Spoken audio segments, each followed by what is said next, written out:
मैं एक दिन किचन में काम कर रही थी, तभी मेरा भतीजा समीर वहां आया और मेरी खूबसूरत जवानी को देखकर वह खुश हो गया और मेरे गले से लग गया। वह कहने लगा कि बुआ, आप बहुत अच्छी परफ्यूम लगाती है, इसलिए आपका पूरा शरीर खुशबू से महक रहा है। यह सुनकर मैंने उससे कहा कि मैं यह परफ्यूम तुम्हें गिफ्ट कर दूंगी। यह सुनकर उसने मुझसे कहा कि मुझे आप भी बहुत अच्छी लगती हैं, काश आप भी मेरी हो जाती। इतना कहकर उसने मुझे गोद में उठा दिया और मुझे बेडरूम में ले गया। फिर पूरे 3 घंटे तक मेरा नाम संगीता है। मैं काफी खूबसूरत थी। मेरी खूबसूरती का जादू ऐसा था कि हर कोई मेरी तारीफ के बिना नहीं रह पाता था। मेरी शादी को 5 साल हो चुके थे, लेकिन मेरी सुंदरता आज भी पहले जैसी थी। मेरे भतीजे समीर की नज़रों में तो मैं किसी परी से कम नहीं थी। वह हमारी सुंदरता का दीवाना था। वह हमेशा मेरी सेवा में सदैव तत्पर रहता था। मुझे जब भी किसी काम की जरूरत होती तो समीर तुरंत वहां हाजिर हो जाता, चाहे वह घर के काम हो या कोई सामान लाना हो। और छोटा मोटा काम समीर बिना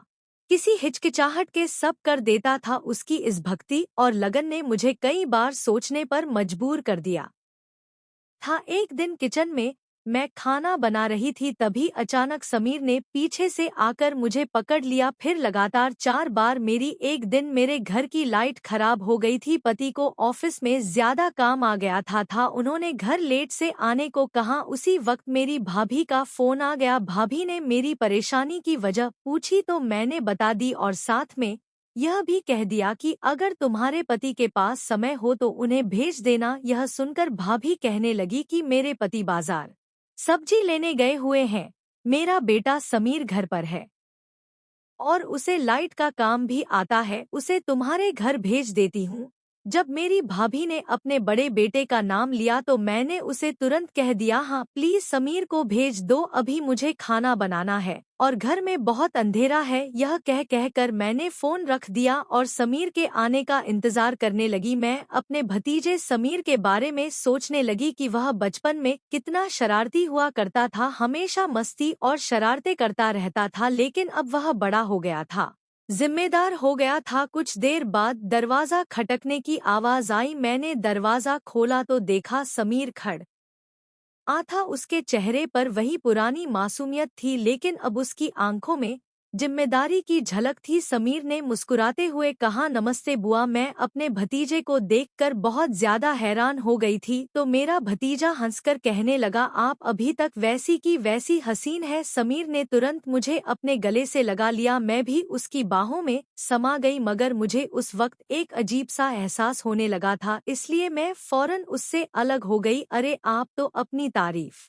सुनकर शर्मा गई। समीर हंसकर कहने लगा, मैंने कहा कैसी हसीन और कैसी तारीफ, तुम्हारी माँ और मुझ में 3 साल का फर्क है। यह सुनकर समीर ने मुझे हैरानी से देखा, लेकिन मेरी माँ तो बुढ़ी लगती है। यह सुनकर मैंने उसका कान पकड़ लिया। मैंने कहा, अभी यह बात तुम्हारी माँ को बताती हूँ। मेरी यह बात सुनकर तो वह हंसने लगा और कान पकड़कर माफी मांगने लगा। अच्छा जल्दी से काम पर लग जाओ, मैंने उसे अंदर बुलाते हुए कहा। आओ अंदर आओ। समीर ने घर के अंदर आते ही लाइट की स्थिति का जायजा लिया। बुआ फ्यूज उड़ गया है, मैं अभी नया फ्यूज लाकर इसे ठीक कर देता हूँ। मैंने उससे बहुत बहुत धन्यवाद कहा। समीर तुम हमेशा हमारी मदद के लिए तैयार रहते हो। समीर ने मुस्कुराते हुए कहा, आपकी मदद करना मेरा फर्ज है बुआ। कुछ ही मिनटों में समीर ने लाइट ठीक कर दी और घर फिर से रोशनी से भर गया। मैंने उसे चाय और नाश्ता करने को कहा, जिसे उसने खुशी खुशी हाँ कर दिया। हम दोनों बातें करने लगे, बचपन की यादें ताज़ा करने लगे। समीर ने अपने स्कूल और कॉलेज के अनुभवों को शेयर किया और मैंने भी उसे अपने जीवन के कुछ महत्वपूर्ण पल बताए। मैं सोचने लगी कि आज क्या बनाऊं, क्योंकि आज तो समीर के लिए भी खाना बनाना था और मैं सोच रही थी कि मेरा भतीजा कई दिनों बाद मेरे घर पर आया है तो उसे कुछ अच्छा सा बनाकर खिलाऊंगी और उसे खाए बगैर नहीं जाने दूंगी। मगर उसी वक्त फिर लाइट चली गई और अंधेरा हो गया। मैं किचन में भी नहीं जा सकती थी, इसलिए मैं दोबारा लाइट ठीक होने का इंतजार करने लगी। तभी अचानक मुझे किसी ने पीछे से पकड़ा। मैं तो हैरान हो गई। फिर अचानक उसी वक्त लाइट आ गई। मैंने देखा कि समीर के पीछे मेरे पति भी खड़े थे। मैं उन्हें देखकर हैरान हो गई। अरे आप कब आए, आपको तो कहीं काम से जाना था, आपका काम नहीं हुआ क्या? मेरी बात सुनकर उन्होंने कहा, बस आया हूँ। लाइट नहीं थी तो तुम लोगों ने मुझे अंदर आते हुए नहीं देखा? यह सुनकर मैं उनसे कहा, मत पूछिए, आज लाइफ ने मुझे सुबह से परेशान किया हुआ है। यह सुनकर समीर कहने लगा, अब लाइट ठीक हो गया है, अब चिंता मत करिए। यह कहकर वह बाहर की तरफ जाने लगा। तभी मैंने उसे पीछे से पुकारा और कहा कि तुम कहाँ जा रहे हो समीर? तुम खाना खाकर ही यहाँ से जाना। यह सुनकर वह कहने लगा, खाना एक दोस्त के साथ ही खाऊंगा, आपके साथ फिर कभी। यह कहकर वहां से चला गया। जबकि मेरे पति कमरे की तरफ बढ़ गए थे और मैं हैरान और परेशान होकर सोच रही थी कि पीछे से पकड़ने वाली हरकत मेरे साथ किसने की थी, समीर ने या फिर मेरे पति ने। उसके ठीक 3 दिन बाद समीर मेरे घर पर था। वह मेरे लिए कुछ कपड़े लाया था जो मैंने एक दर्जी को सिलने दिए थे। मैं वहां से ला नहीं सकी, मेरी भाभी के कपड़े भी वही दर्जी सिलता था, इसीलिए समीर अपनी माँ के कपड़े लेने गया तो मेरे कपड़े भी ले आया। मैंने उसका धन्यवाद किया तो वह कहने लगा, आज खाना खाकर जाऊंगा, इसलिए कोई धन्यवाद नहीं। यह सुनकर मैं तुरंत किचन में चली गई और उसकी पसंद का खाना झटपट बनाकर तैयार कर दिया। जब मैं बाहर आई तो वह मेरे बेड पर लेटा हुआ था। उसके हाथ में मेरी साड़ी थी, जिसे देखकर वह कहने लगा, लोग इस उम्र में मोटे हो रहे हैं और आप दिन ब दिन हसीन और खूबसूरत होती जा रही हैं। यह सुनकर मैं समझ गई कि वह यकीनन अपनी माँ की बात कर रहा था, क्योंकि वह बहुत मोटी होती जा रही थी। मैंने उसके सर पर थोड़ा सा मारा तो उसने मेरा हाथ पकड़ लिया और उसे चूम लिया, मगर समीर मुझे बहुत अजीब नजरों से देखने लगता था। मैंने उसे टोका, समीर यह क्या कर रहे हो? उसने धीरे से कहा, बुआ आपसे प्यार करता हूँ, बचपन से ही आपको देखता आया हूँ, आपकी खूबसूरती ने हमेशा मुझे प्रभावित किया है। उसकी बातें सुनकर मैं थोड़ी सहम गई, लेकिन मैंने खुद को शांत रखा। समीर, मैं तुम्हारी बुआ हूँ, हमें अपने रिश्ते की मर्यादा बनाए रखनी चाहिए। समीर ने सिर झुका लिया और बोला, बुआ मैं समझता हूँ, मैं सिर्फ इतना कहना चाहता था कि आपकी खूबसूरती हमेशा मुझे प्रेरित करती है। उसके बाद हमने खाना खाया और वह चला गया, लेकिन उसकी बातें मेरे कानों में गूंजती रही। अगले कुछ दिनों में समीर ने मेरी और भी मदद करनी शुरू कर दी। वह जब भी समय मिलता मेरे घर आ जाता और घर के छोटे मोटे काम कर देता। उसकी मदद की वजह से मुझे बहुत राहत मिलती थी, लेकिन उसकी बातें और उसके तरीके मुझे कभी कभी अशांत कर देते थे। एक दिन समीर मेरे घर आया और कहने लगा, बुआ आज मैं आपके लिए कुछ खास लाया हूँ। मैंने पूछा, क्या लाए हो? समीर ने एक खूबसूरत साड़ी निकाली और कहा, यह आपके लिए है। मैंने साड़ी देखकर हैरानी से कहा, समीर इसकी क्या जरूरत थी? उसने मुस्कुराते हुए कहा, बुआ यह मेरी तरफ से एक छोटा सा गिफ्ट है। मैंने साड़ी को हाथ में लिया और उसे देखते हुए कहा, समीर तुम मुझे हमेशा कुछ ना कुछ देते रहते हो, मुझे तुम्हारी यह सारी चीजें बहुत कीमती लगती हैं, लेकिन तुम्हारी बुआ होने के नाते मैं चाहती हूँ कि तुम अपनी मेहनत की कमाई खुद पर खर्च करो। समीर ने सिर झुका लिया और बोला, बुआ मुझे आपकी खुशी में ही अपनी खुशी मिलती है। उसकी बातें सुनकर मेरा दिल पिघल गया, लेकिन मैंने अपने मन को मजबूत रखा और उसे समझाया, समीर हमें अपने रिश्ते की मर्यादा बनाए रखनी चाहिए। मैं तुम्हारी बुआ हूँ और यह रिश्ता बहुत पवित्र है। मैंने उस बात को नजरअंदाज कर दिया। मैंने सोचा कि अब वह बड़ा हो रहा है, इसलिए उसका मुझे प्यार करना अजीब लग रहा है। मैं शीशे के सामने आकर अपने बाल ठीक करने लगी, तभी समीर मेरे पीछे आया और कहने लगा, मैंने आपको साड़ी पहने कभी नहीं देखा, यह नई साड़ी मुझे पहनकर दिखाइए। यह सुनकर मैं उसे घूरने लगी और कहा, याद है जब मेरी नई नई शादी हुई थी, मैं तुम्हारे घर अक्सर साड़ी पहनकर आती थी। वैसे भी यह नई साड़ी मुझे एक पार्टी में पहनकर जानी है। यह पार्टी मेरे पति के दोस्त ने दी है। यह सुनकर समीर ने मूड बना लिया और कहने लगा, तब मैं छोटा था इसलिए ध्यान नहीं दिया करता था, अब सिर्फ मेरे लिए पहनकर दिखाइए। यह सुनकर मैंने उसे पीछे धक्का दिया और कहा, तो कौन सा, तुम अब बड़े हो गए हो, मेरे लिए तो तुम अभी भी बच्चे ही हो। मगर समीर ने ऐसी जिद पकड़ ली कि मुझे साड़ी पहननी पड़ी। हम खाना खाने आए तो समीर बस मुझे ही देखता रहा और मैं उसे नजरअंदाज करके खाना खाती रही। इसके बाद समीर प्रतिदिन हमारे घर आने लगा। उसे मेरे पति के आने जाने का वक्त मालूम हो गया था, इसलिए वह उस वक्त आता था जिस वक्त मेरे पति घर पर नहीं होते थे। यह बात मुझे अच्छी नहीं लग रही थी, मगर उसे क्या कहती, वह मेरा अपना ही तो था। लेकिन वह जब घर आता था मैं सतर्क हो जाती थी। एक दिन समीर जब मेरे घर आया तो मेरे नौकर से लड़ाई हो रही थी। नौकर मेरे पति ने रखा था और उससे हम बाहर के काम करवाते थे। हम उसे अच्छी तनख्वाह भी देते थे, मगर अब वह रोज रोज उसके नखरे करने लगा था। कभी कहता मुझे गाँव जाने के लिए छुट्टी चाहिए, तो कभी कहता कि मेरी तनख्वाह बढ़ा दीजिए, मैं घर के सारे काम खुद कर लेती थी। इसलिए सिर्फ एक ही नौकर को घर के काम करने के लिए रखा हुआ था। दिन ब दिन कोई ना कोई बात निकाल करा जाता था, मेरी सैलरी और बढ़ा दो। यह सुनकर मुझे गुस्सा आ गया और मैंने उससे कहा कि मैं तुम्हारी रोज रोज की फरमाइश से तंग आ गई हूँ, इसलिए तुम यह नौकरी ही छोड़ दो। यह सुनकर वह मुझे उल्टा सीधा कहने लगा। तभी समीर आ गया और यह सुनकर नौकर की पिटाई कर दिया। मैं समीर को रोकना चाहा, मगर समीर ने नौकर को भगा दिया और कहने लगा, ऐसे घटिया नौकर रखने की जरूरत नहीं है, इसकी जगह मुझे बुला लिया करें, मैं आपका हर काम कर दिया करूँगा। समीर की आवाज़ सुनकर मैंने उसे पानी का गिलास दिया तो वह पानी पीने लगा। आजकल के बच्चे भी बड़ी जल्दी गुस्से में आ जाते हैं। मैं खुद ही नौकर से बात कर लेती, मगर उसने मेरे नौकर को भी भगा दिया और अब मेरे खातिर नौकर बनने को भी तैयार था। समीर, इस बात को जाने दो, मैं अपने पति से कहूंगी कि वह घर के लिए नया नौकर रख ले। तुम अपनी पढ़ाई पर ध्यान दो, तुम्हारी माँ को तुमसे बहुत उम्मीदें हैं। यह सुनकर समीर कहने लगा, मैंने अभी एक कोर्स कंप्लीट किया है और अभी उसका रिजल्ट आने तक मैं बिल्कुल फ्री हूँ। मैं तब तक आपका नौकर बनने को तैयार हूँ।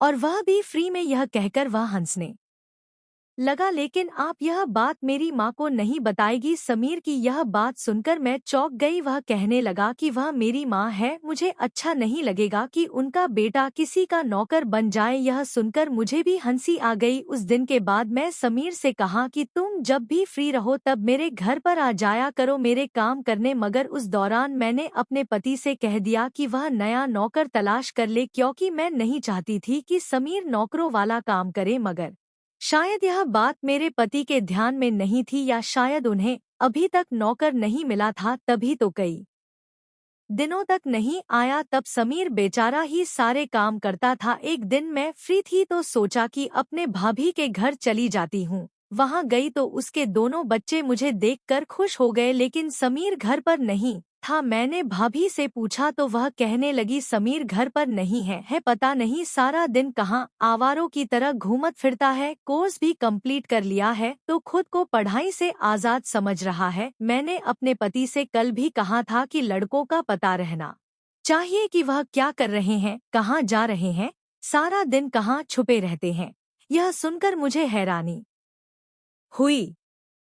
मैंने कहा, तुम्हें समीर ने कुछ नहीं बताया? यह सुनकर मेरी भाभी भी चौंक गई। क्या मतलब, क्या नहीं बताया? यह सुनकर मैंने कहा कि आजकल समीर मेरे घर पर ही होता है। यह सुनकर वह चौंक गई, कहने लगी, अच्छा, मुझे यह बात समीर ने मुझे बताया ही नहीं और ना तुमने मुझे कॉल करके बताए। यह सुनकर मैंने भाभी से कहा कि मुझे लगा था कि यह बात तुम्हें समीर ने बताया होगा, मैं भी तो आज तुम्हारे घर आई हूँ।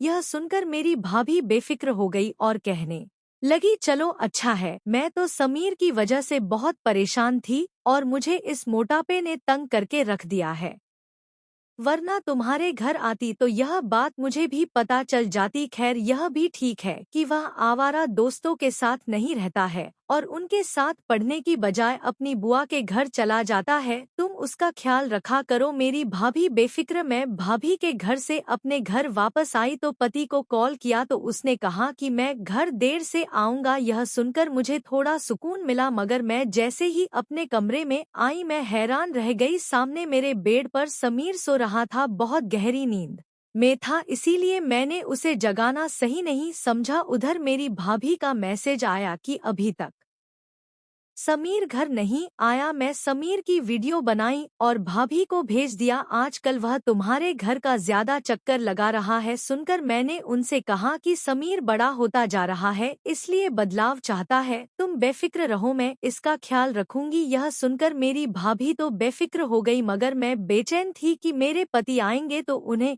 क्या जवाब दूंगी। यह सोच सोचकर मैं परेशान हो गई। उसी वक्त पति की कॉल आ गई और उन्होंने मुझसे कहा, मैं एक जरूरी काम के सिलसिले में शहर से बाहर जा रहा हूँ, दरवाजा अंदर से बंद करके सो जाओ।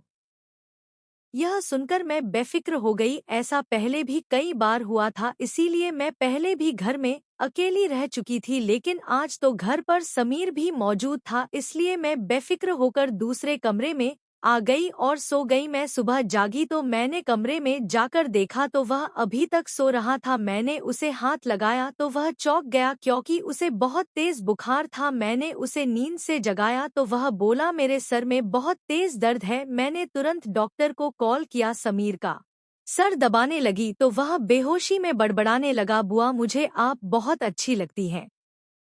मेरा दिल करता है कि मैं हमेशा आपके पास रहूं। उसकी यह बातें सुनकर मैं चौंक गई, लेकिन मैंने खुद को संभालते हुए उसे आराम करने के लिए कहा। डॉक्टर ने आकर समीर की जांच की और उसे दवाइयां दी। उन्होंने कहा कि समीर को आराम की जरूरत है। मैं समीर के पास बैठकर उसके ठीक होने का इंतजार करती रही। समीर की बातें मेरे दिलो दिमाग में गूंजती रही। मैंने सोचा कि शायद उसकी तबीयत खराब होने की वजह से वह ऐसी बातें कर रहा है। मैंने खुद को यह सोचकर तसल्ली दी कि उसे मेरे प्रति जो भावनाएं हैं वे सिर्फ एक गलतफहमी है। मैंने अपनी भाभी को यह बात बताई तो वह फौरन मेरे घर आ गई। समीर पहले कुछ देर मुझसे बातें कर रहा था, मगर माँ को देखकर उसने अपनी आंखें बंद कर ली और सो गया। उसकी माँ ने कहा कि समीर अब घर चलो, तुम्हारे पिता को भी तुम्हारी फिक्र हो रही है, मगर समीर ने कोई जवाब नहीं दिया। मेरी भाभी का चेहरा उदास हो गया था, इसलिए मैंने उनसे कहा कि समीर सो गया है, उसकी आँख खुलेगी तो मैं खुद उसे घर छोड़कर आऊंगी। यह सुनकर मेरी भाभी चली गई। मुझे ऐसा लग रहा था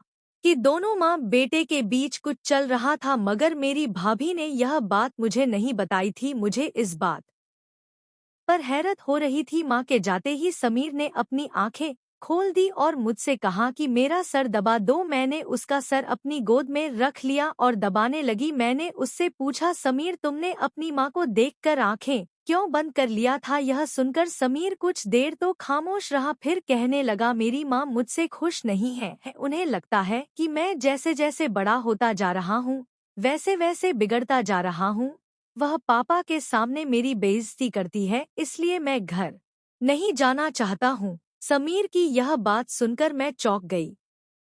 मेरी भाभी तो बहुत अच्छी और पढ़ी लिखी माँ है, मगर समीर तो कोई और ही कहानी सुना रहा था। इसलिए मैं समीर से कहा कि वह तुम्हारी माँ है, इसलिए तुम्हारी परवाह करती है और चाहती है कि तुम अपनी जिंदगी बर्बाद ना करो, अपना कीमती वक्त खराब मत करो। यह सुनकर समीर ने अजीब सा मुंह बना लिया और कहने लगा, दूसरों के सामने मेरी बेइज्जती करके उन्हें लगता है कि वह मेरी परवाह करती है। समीर की यह बात सुनकर मैं समझ गई कि दोनों माँ बेटे के बीच में कोई गलतफहमी हो गई थी, क्योंकि आयुष अभी छोटा था, इसलिए वह बिगड़ सकता था, लेकिन मुझे बात करने का मौका ना मिल सका। क्योंकि अगले दिन समीर तो चला गया, मगर मेरे पति आए तो कहने लगे कि मुझे कुछ वक्त के लिए शहर से बाहर जाना था, तुम चाहो तो अपनी भाभी के घर जाकर रह सकती हो। यह सुनकर मैं उदास हो गई और उनसे कहा कि आजकल तुम ज्यादा ही बिजी हो गए हो, मुझे बिल्कुल वक्त नहीं दे रहे हो। यह सुनकर मेरे पति ने कहा कि कुछ दिनों की तो बात है, इसके बाद तुम्हारे लिए एक सरप्राइज है। मैंने उनसे पूछने की बहुत कोशिश की, मगर उन्होंने मुझे कुछ भी नहीं बताया और वह चले गए। उनके जाने के बाद मैं सोचने लगी कि मैं कुछ दिन के लिए अपनी भाभी के घर चली जाती हूँ, वहीं पर उससे बात भी कर लूंगी। मगर समीर घर पर आ गया और कहने लगा, जब तक आपके पति वापस नहीं आ जाते तब तक आपके पास रहूंगा। यह सुनकर मैं उसे मना करना चाहा, मगर मैं जानती थी कि वह बहुत जिद्दी है, यह बात कभी नहीं मानेगा, इसलिए मैं चुप हो गई और सोचा कि समीर कुछ दिन बाद खुद ही चला जाएगा, तब मैं अपनी भाभी के घर चली जाऊंगी। मगर समीर मेरे बहुत करीब आ चुका था, मेरे घर में रहना अच्छा लगता था।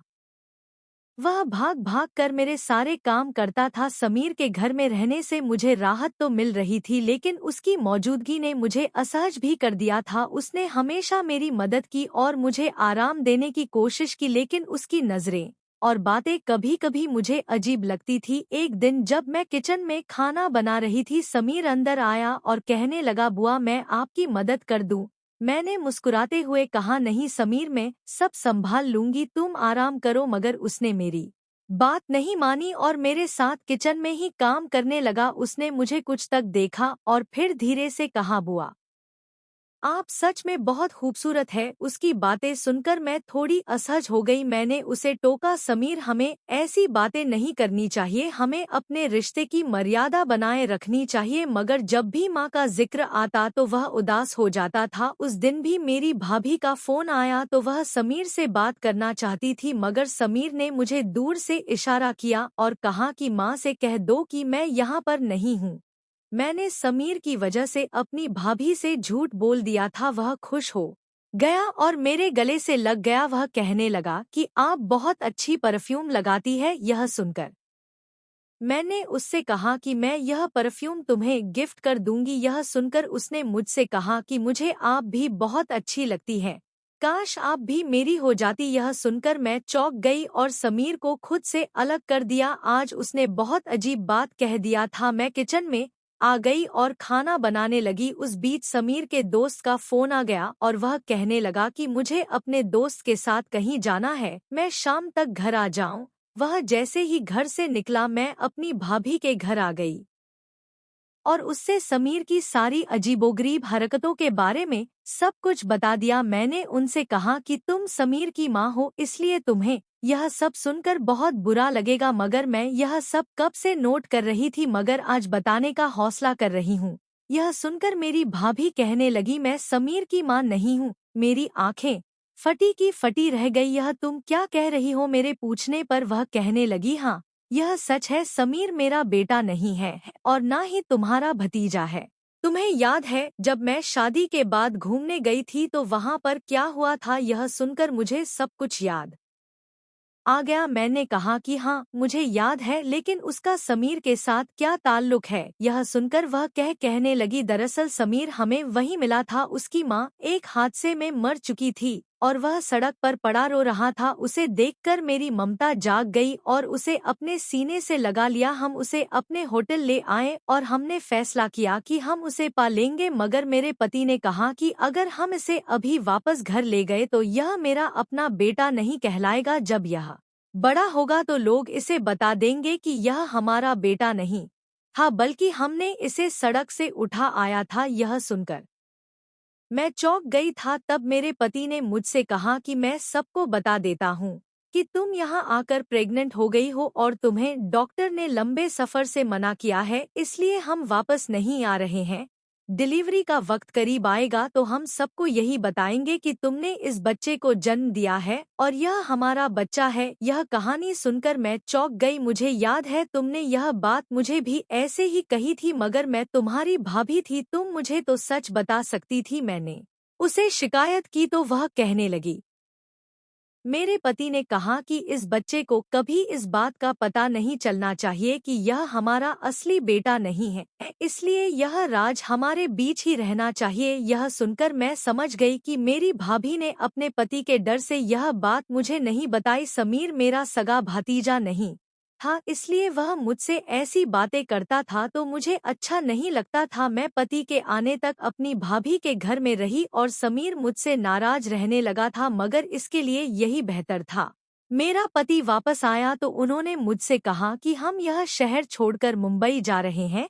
फिर मैं कुछ दिन बाद मुंबई आ गई। उसकी वह मुलाकातें, उसके चेहरे पर मुस्कान, उसका सच्चा प्यार और समर्थन, सब कुछ मेरे मन में घूम रहा था। लेकिन समीर की यादें मेरे मन को भाती थी। समय बीतता गया और मैंने अपने नए जीवन में धीरे धीरे समाहित कर लिया। मेरी भाभी ने अपने पति के डर से सच्चाई छिपाई थी, लेकिन मेरा मानना था कि सच्चाई का सामना होना चाहिए। मेरी भाभी ने भी उसकी सहायता की और यह बात दबी रही। समीर के साथ की हुई मेरी सभी यादें मेरे दिल में बसी रही। लेकिन उसकी स्वभाव और उसके संदेशों का अभाव उसे और मेरे बीच दूरी बढ़ा रहा था। मैंने सोचा कि शायद समय इस सबको ठीक कर देगा। धीरे धीरे मैंने अपने नए जीवन को स्वीकार कर लिया। मुंबई में मेरे पति के साथ रहकर मैंने नए जीवन की शुरुआत की। समीर मुझसे हमेशा हमेशा के लिए दूर हो गया। कुछ दिनों तक तो मैं भी उसके बारे में सोचती रही, लेकिन धीरे धीरे सब ठीक हो गया था। दोस्तों, यह कहानी आपको कैसी लगी हमें कमेंट में जरूर बताएं। यदि आपने अभी तक हमारा चैनल सब्सक्राइब नहीं किया है तो चैनल को सब्सक्राइब जरूर करें।